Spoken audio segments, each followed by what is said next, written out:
So our last session is going to be hosted by Matt McDonnell, who's going to talk a bit more on the regulatory and policy side of things. So please welcome Matt. You have something great too. Just some water. Just some water. All right. Well, thanks everyone for hanging in there with us. It's been a very full agenda and a very robust, rich workshop. So I appreciate the folks sort of staying with us to the bitter end. As Ron mentioned, my name is Matt McDonnell. I'm managing partner at Current Energy Group, which is a boutique consulting firm focused in the regulatory space, specifically the state regulatory space. As for myself, I'm an attorney by training and background. Spent about a half decade at the Hawaii Public Utilities Commission as Commission Counsel there. Have continued to work with many regulators and consumer advocates really across the country on issues related to the very issues we've been talking about today. We're talking about energy transition, DER integration, and optimization across the system. So, as we talked about, this is really a multi-dimensional problem. We talk about the discipline of grid architecture and the challenges around coordination. And I'll be focusing on that regulatory and policy dimension of that. So a little bit of just a quick overview of what I'm intending to cover here. So you're really setting the table and sort of from a regulator's perspective, just what are some of the challenges and some of the complexity that regulators are encountering today across the landscape. And then I'm going to introduce this concept of applied system thinking for regulators. So if you think about grid architecture as a discipline, it's really applied systems thinking and methodologies for the electricity system and its stack of layers. What I'm trying to introduce here through this work is really applying that same thinking and lens towards addressing regulatory issues and policy in conjunction with that. So we'll talk a little bit more about that. And when we think about applied systems, we're going to key in on a couple of different applications of that and how it can benefit regulatory outcomes going forward. One is stakeholder mapping and understanding feedback loops. We'll touch upon that very quickly, and then we'll do a little bit of a illustrative case study, sort of using a systems thinking tool in action known as the iceberg model and applying that to some resilience problems from a regulator's perspective and talk that through together. And then finally, just to wrap up and highlight a few key takeaways. All right. So we've already covered a lot of this ground in terms of the fact of the matter is we have a dynamic and a very fast-changing electricity system. And what this does is really presents what I would call a wicked or a very complex problem for the regulatory community, for state utility commissions and regulators.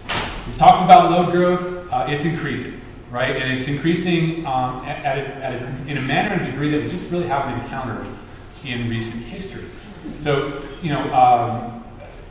largely driven by large loads, right? That's hyperscale data centers, but also reshoring and manufacturing in other large industrial loads. And this is it's a challenge, right? It's an increasing problem. And it's in part, although not exclusively, it's in part starting to put upward pressure on rates.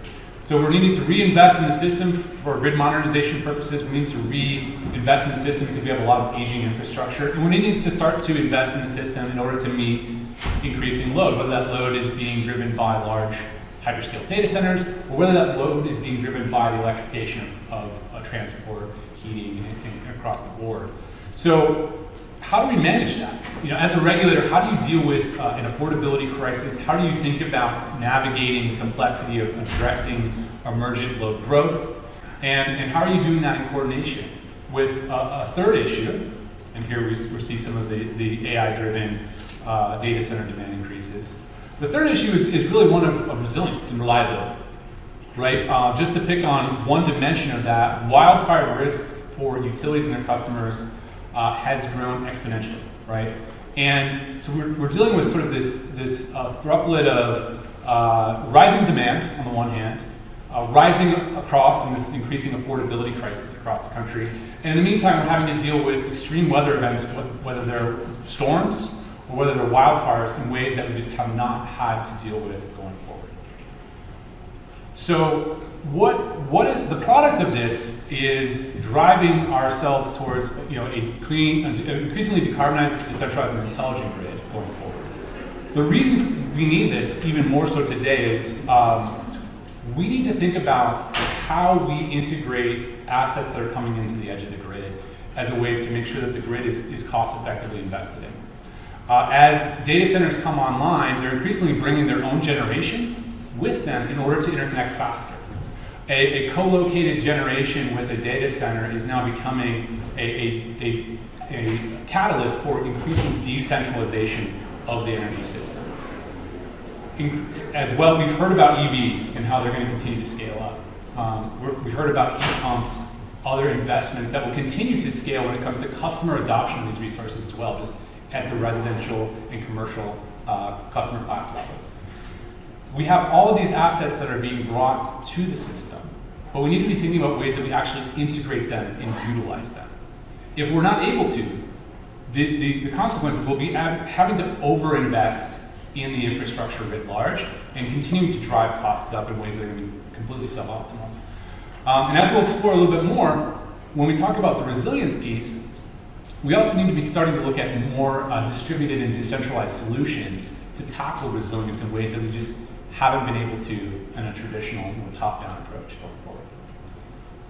So this brings us to the problem of regulatory innovation and its imperative, right? And I like to highlight Martek's law and how it relates to the electricity system. And basically what Martek's law says is that technology develops on an exponential curve, right? And yet organizations, be they regulatory institutions or utilities themselves, advance logarithmically. And over time, we have this increasing gap between where technology is today and where our regulatory policy and sort of utility institutions are based on their past dynamics and setup. And so essentially what we're seeing is a real need for step change and a fundamental reset between how we close the gap between technology and our organizational capacity or institutional capacity to respond to and have a regulatory environment that's accommodating of and facilitating the changes underlying within the system. So this brings us to our first Slido question. Hopefully folks are still with us within the app and able to sort of provide some feedback. So trying to make it a little bit more interactive. Hopefully the beverages in hand help facilitate that a little bit as well. So in one word, what is, from your perspective, what would be a biggest barrier to regulatory innovation that you're seeing today? I'll just give folks a moment to reflect on that.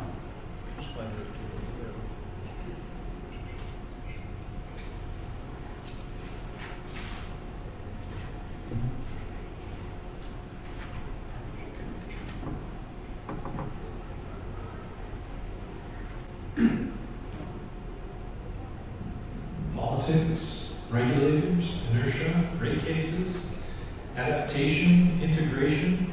Great, thank you. Inertia. I like that. Those are all great answers, and we'll speak about each of those sort of in the slides. So I mentioned this at the top, right? Applied system thinking for regulators. So what does that mean in practice? Well, to start with, I want to kind of define three types of policy problems that regulators often encounter. We'll categorize those as simple, complicated, and complex. Where we have simple problems, best practices tend to work. We love in the regulatory community a good set of best practices, right? They're easy to digest, they feel actionable, and we can implement them and off the races. We know what works, right? There's a best practice to help define it. That works really well for simple problems. Energy efficiency standards, how you set those, how you implement them, that's one example of a simple problem. That next category is complicated, right? So this is where expertise, bringing that in the fold, some analysis, you can kind of solve that. And this is sort of the traditional model, historic model of transmission planning is one example of, we run some modeling, we do a pro-mod, we bring in some expert analysis, we can plan that system. Increasingly, we are seeing that utility regulation is increasingly dealing with complex problems. These are emergent whole-of-system problems that require whole-of-system solutions. It's really the theme of what we've been talking about throughout this workshop, is we're dealing with whole-of-system solutions, whole-of-system coordination problems. And that's grid modernization, that's DER integration, that's what we've been talking about today. And so we keep using sort of complicated problem tools to address what is really a complex problem in front of us. And what I'm offering is a new diagnostic, a new sort of lens, sort of approach to dealing with these complex regulatory problems going forward through systems thinking principles. So systems thinking is the broader discipline, right? It's about understanding these complex interdependent systems. And you can do that by mapping relationships, by better understanding feedback loops, constraints, and some of those emergent behaviors, these unintended consequences that we've been talking about. And we want to look at that whole rather than the components in isolation. Components in isolation, that's attractive. That sort of reductionist problem solving is really attractive because it abstracts away a lot of the complexity. And it gives the illusion of progress and able to sort of solve problems quickly. The problem with that approach, however, is that it doesn't acknowledge the interdependencies and interrelationships and leads to a lot of dead-end pathways and unintended consequences that create new barriers to the step change kind of transformation that we've been talking about throughout this workshop. Now, when we talk about grid architecture, it's really taking these systems thinking principles as the broader discipline and applying them specifically to electric power systems. Through this work, in conjunction with my colleagues at the Grid Architecture Council, we're trying to apply these systems thinking approaches within that regulatory layer and helping to educate and inform and sort of lay out a taxonomy and a nomenclature for regulators to think a bit differently about how they tackle problems. So why would a regulator care, or why should any of us care about applying systems thinking approaches within the utility regulation space? Well, there's a few benefits, right? It provides a much more holistic view of the grid from a policymaker and regulator perspective. It's considering now these layers within the GWAC stack that we described in today, the physical, the informational, the market, and the regulatory layers together. It looks at the structure of the grid as a system of systems. And then, beyond the holistic view of the grid, it also allows us to focus on the interactions and interfaces across the system. And this is one of the bigger weaknesses of the sort of reductionist linear approach to regulation, is that we're often, in a docketed silo, or we're talking solely about the distribution system and do not have a lot of visibility or connective tissue to the bulk power system or the wholesale market. So how do we identify how different subsystems, whether they're bulk power, distribution, customer systems, markets, how do they interact? And how do we treat those boundaries and interfaces as sort of design elements rather than afterthoughts? Number 3, there's that explicit model of complexity. So we're rather than trying to ignore it, abstract it away, where we're facing a complex issue and a complex problem, we're embracing that. We're bringing in the tools that we've talked about today within the regulatory setting, within a proceeding, within a docket, and we're allowing for stakeholders to interact with reference architectures and diagrams at a level of detail that is appropriate and digestible to sort of surface a 360 holistic view of the problem and the systems interacting with one another. And then finally, we're able through an approach like this to start designing from a regulator perspective for emergent needs in a way that's flexible and durable going forward and agile, rather than a historic approach which is often about 5 to 10 years behind where our technology stack is within our industry. And so this sort of historic backward-looking approach to regulation needs to kind of adapt. And a systems thinking approach to regulation is one tool that can help facilitate that going forward. So again, benefits for a regulator in embracing these approach, there's a proactive governance, right? Avoiding that reactive side of policymaking. There's better alignment across technical, market, and policy layers and how you evolve those coherently together. There's a lot more transparency, across the regulatory dimension with all stakeholders. So there's clear decision rights, clear data responsibilities. You can start to reduce a lot of friction and disputes as we talk about these transitions going forward. And then the durability piece. If we're thinking more holistically, we can write rules that are adaptive to technology and market shifts, more iterative, without having to do the wholesale redesign. So this brings us to our second Slido question within this stack. So when facing a complex regulatory challenge, what would be your organization's typical first response, right? And there's a multiple choice for this one, so you don't have to come up with a specific word. But and if your organization does not often face complex regulatory challenges, certainly appreciate your perspective as to what you might expect the organization to do. Thanks, Jamie, for seeing how that's run through. I don't think it is a Mine is easy, so I do all of this. systems thinking, business opportunity, engagements with decision makers. Oh, okay. Well, we should have had some multiple floors in there, but I appreciate it. So can you read We it? sabotage the regulatory policy side because you're already sabotaging. No, I'm just kidding. Sorry. We're working on it, Jamie. We're working on it. We're working through our technical issues here. So what are some of the words, what are some of the phrases that are coming up? Open discussions, engagement with decision makers, Yeah. system thinking, business opportunity. System. Okay. We should probably That's figure me. out what this I was is. going to say, that's surprising to hear. That's surprising to hear. No, that's great. So I think a lot of those actually touch on, I think, a lot of the healthy themes that I just spoke to. And I think a lot of regulators intuitively approach problems, with some systems level views.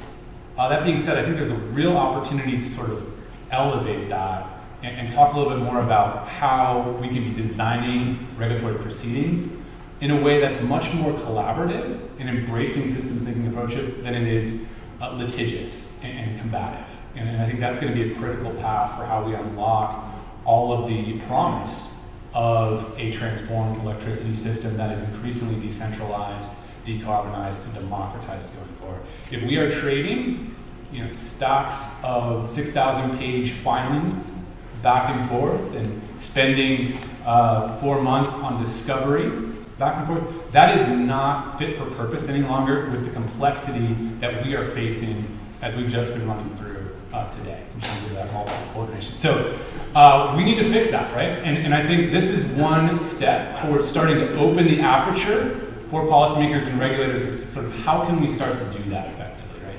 And this is the diagnostic lens today when I'm talking about systems thinking. The sort of how you start to propose solutions is more under the agile regulation umbrella. That gets into more concepts like performance-based regulatory frameworks, regulatory sandboxes, how we start to create much more innovation within the regulatory framework and agility. So just to sort of put that in a broader context.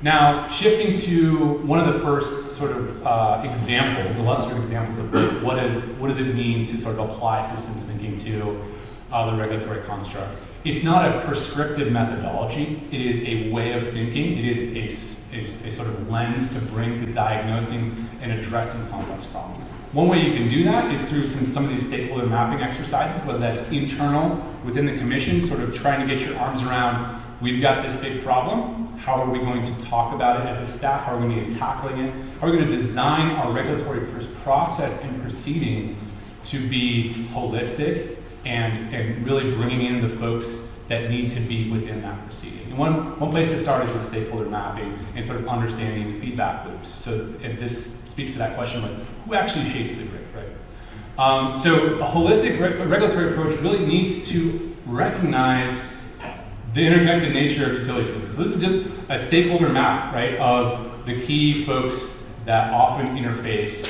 orbit around a utility emission. You got the regulators themselves, you have the utilities, you have communities, NGOs, the legislature is often passing laws that impact the commission space. We have customers. The governor's office may have something to say in terms of their policies and priorities. And this is a subset of the full map of all the stakeholders that can have and should be engaged at different levels depending on the nature of the issue in front of that policy regulator. So why understanding the different interactions between stakeholders within the regulatory layer is important is because regulatory outcomes are shaped by interactions, right? Not just rules. I mean, I think this room can appreciate the countless times that regulations or rules have been put out. There was an intention behind those rules, and yet some very different outcomes emerge, right? Based on the lack of a full appreciation, understanding of feedback loops and how the interactions between parties are really what drive outcomes, not just the rules themselves, right? And so that leads to the second piece here, which is the blind spots can lead to inaction, barriers, stranded investment, inequity, or in the case of the affordability crisis, increasing costs, as well as stakeholder pushback. So this is not just a nice to have. It's really a critical path to how we need to start thinking about moving our industry forward. Because the regulatory layer, as Kay mentioned in the last panel, is such both a barrier but also a potential accelerant to achieving this architected future grid vision that we've been talking about today.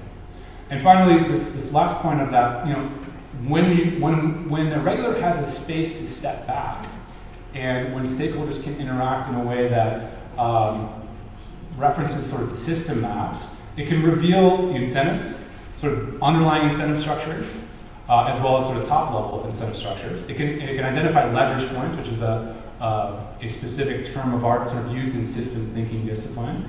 And it can identify risk. And it allows you to write regulations and rules that activate these leverage points that can actually shape the system and help you shape the outcomes, and do so in a way that mitigates risk and understands the types of incentives that are already in place across the structure. So this is just a simple diagram, a Venn diagram that sort of speaks to like the stack of core stakeholders that are often present in utility regulation. And so a question to this group is even though there are several stakeholders referenced here, who's missing, just from your perspective? I think this simple exercise in identifying the fact that there's many stakeholders that are interacting at the regulatory layer. So which stakeholder group do you think is most underrepresented in today's regulatory decisions? And this is an open text answer, so no multiple choice intended. I'm opening, hold on. Sorry. Thanks, There we John. go, we're open. You're open. By the way, I just built your multiple choice, the rest of your questions for you. Oh, they went there? Oh, thank you. Thank you. That was wrong, not like. We'll get Ron past this. He's It fixing was my like slide deck. 11:30 at night. He was already fixing my slide deck. so. You had a choice, either your slides. or- Yeah. I prefer the one you chose. All right, interesting.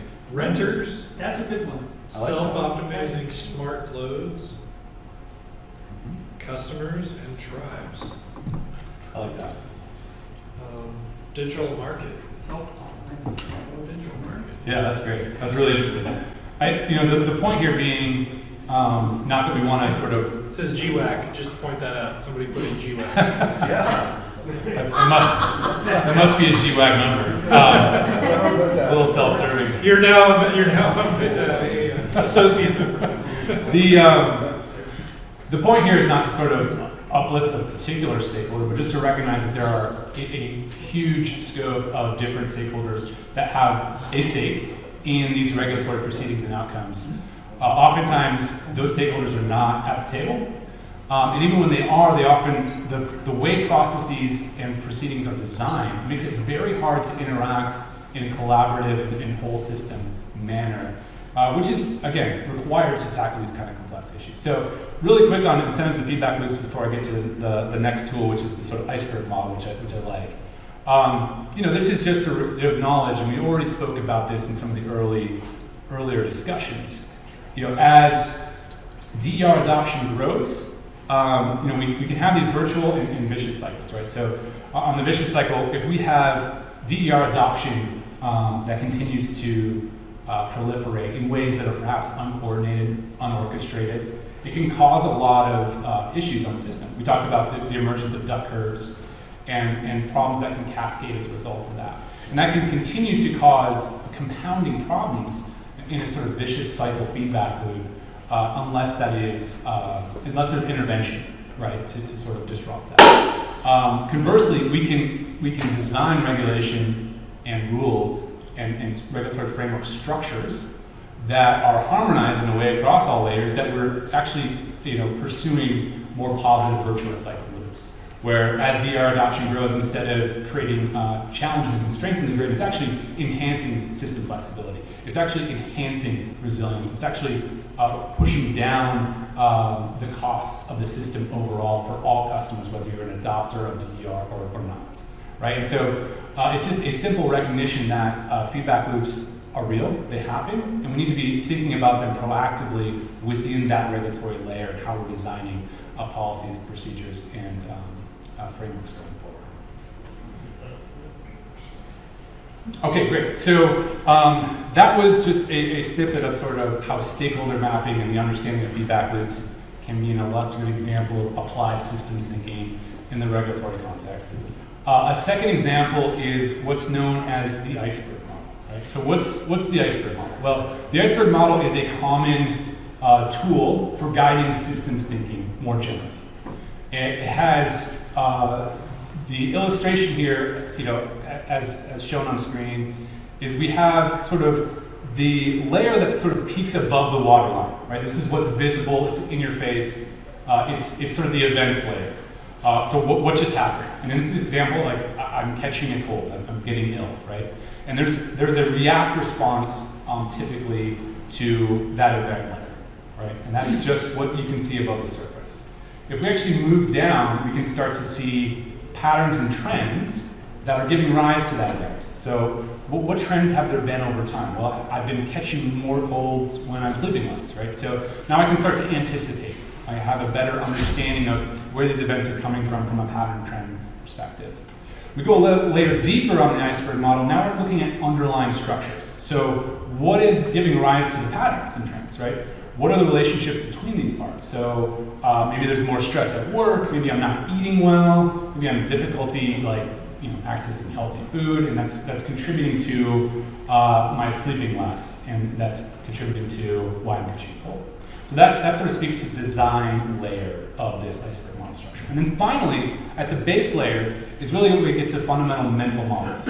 And that's what really maps to the transformation of the system. So what are the assumptions and beliefs that people hold about the system? So how do we really challenge some of these things that we take for granted, sort of conventional wisdom, the way things have always been done, right? So in this illustrative example, it's career is the most important thing, so healthy food's too expensive, so I need to continue to work hard and continue to neglect my nutritional health, and that's just inevitable that I'll just continue to get hoarse and catch colds.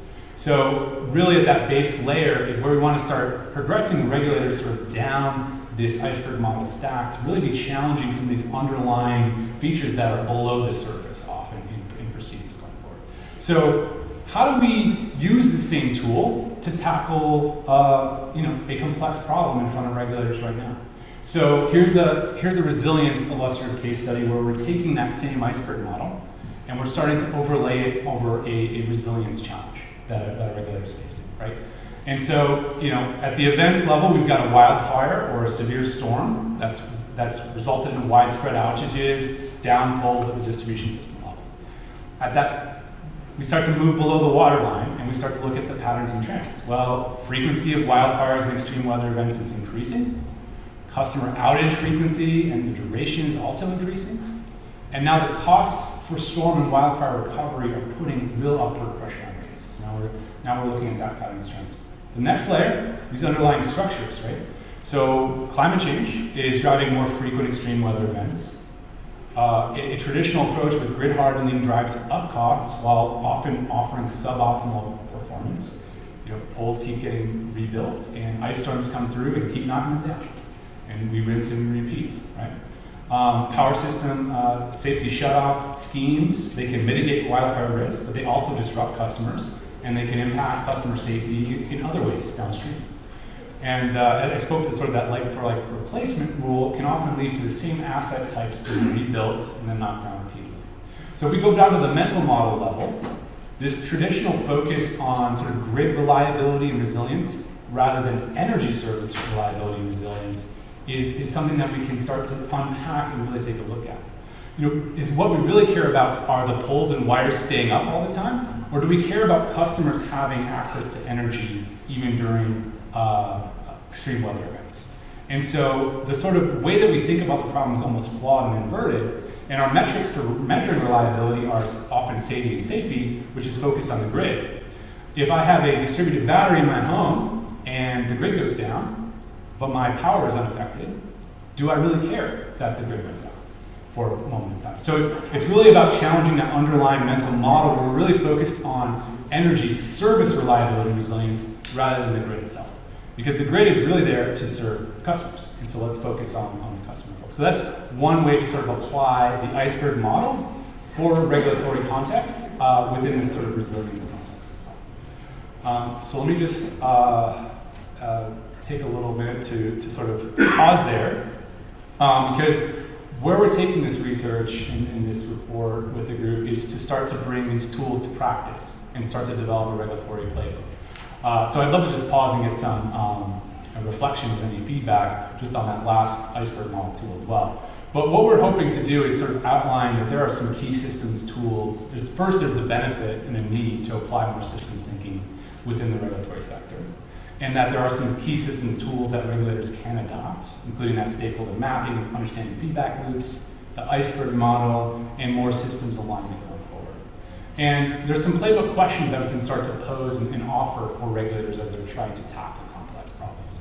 So what's the whole system context of this particular issue? What are some of the incentive and feedback loops that are shaping the behavior that I'm seeing right now? And where can better regulatory alignment unlock resilience and affordability, which are often two key challenge points that I'm facing, right, as a commissioner, as a regulator going forward. So with that, what would you say, going back to a Slido prompt, is the biggest barrier to implementing systems thinking in your organization, or more broadly, what's the biggest barrier to implementing systems thinking within the regulatory context, if you prefer?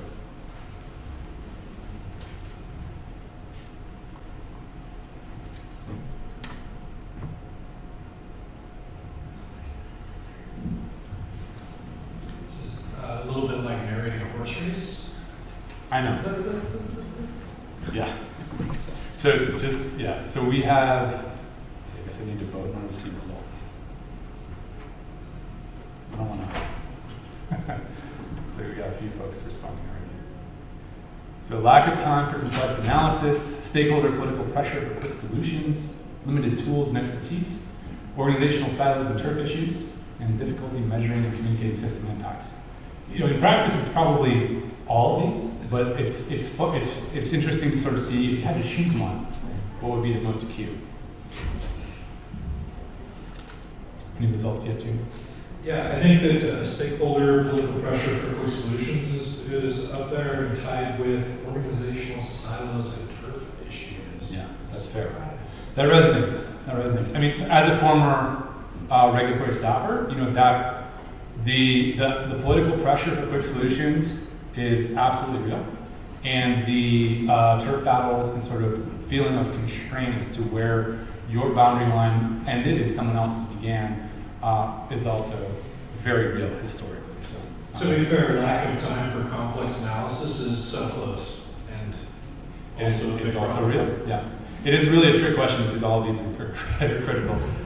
It's interesting to see. He came up with the questions. If you think it's a trick question. Yeah, that's me. That's me. So, you know, with that, just sort of moving into the wrap up, right, and some of the key takeaways that I'm hoping to leave you with, and certainly invite feedback after I'm finished here with my remarks. In sum, systems thinking is a practical design tool to uplift and generate more optimal regulatory outcomes. It's not just a theory or a conceptual process. It's actually a practical way of tackling really challenging, complex issues. It's a lens to diagnose complex problems. It's not a rigid methodology. I've offered a couple of approaches that can be used, but they are not prescriptive. These are just examples of how this way of thinking and tackling problems can be applied. And so when we think about how we need to move forward, I think we need to start helping regulators understand that while they do a lot of this intuitively already, there's a way to sort of name it and structure it and bring it much more into the fold within their process and regulatory design going forward. And we're hoping that this work can help bring more momentum and uplift to that, as well as create a playbook for those regulators to start asking themselves internally some key questions before they dive into a regulatory proceeding going forward. And with that, the final question here that I'll leave us with is, after this presentation, what might be your next step with systems? Do you want to read the questions off too for those that aren't participating? Yeah, let me read it off. I probably shouldn't answer that. You Yeah, he's really skewing their multiple notes. I'm so biased it towards one. So for those folks not participating, some of the multiple choice here is apply one systems tool to a current project this month. Propose a systems approach for an upcoming policy initiative. Seek training and systems thinking methods for my team.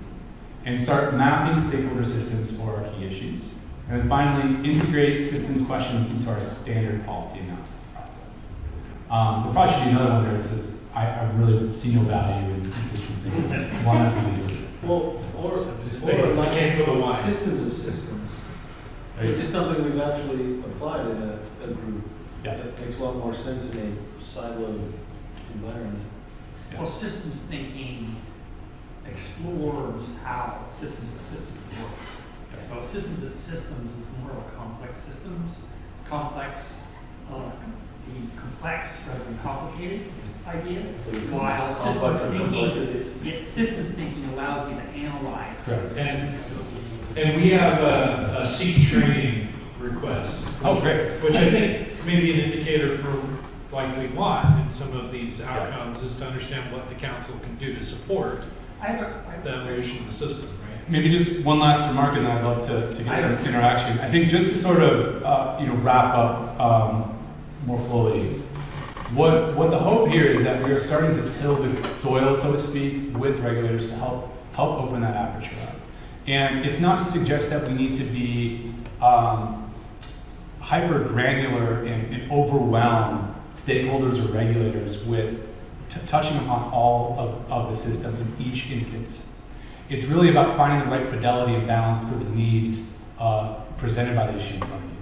And then once you sort of have this better toolkit and this better approach to sort of tackling complex issues, the idea is that becomes a much more fertile soil by which we plant and bring forward so much more of this complex ideas around whole system coordination and the layers needed to evolve and move coherently together, that we can really start to drive a transformation through the regulatory space going forward. And there's more to say on sort of like what agile solutions look like, but this is really focused on how are we doing a better job of diagnosing and understanding the issues we have today. So with that, I'll leave it there. Thank you so much for your time.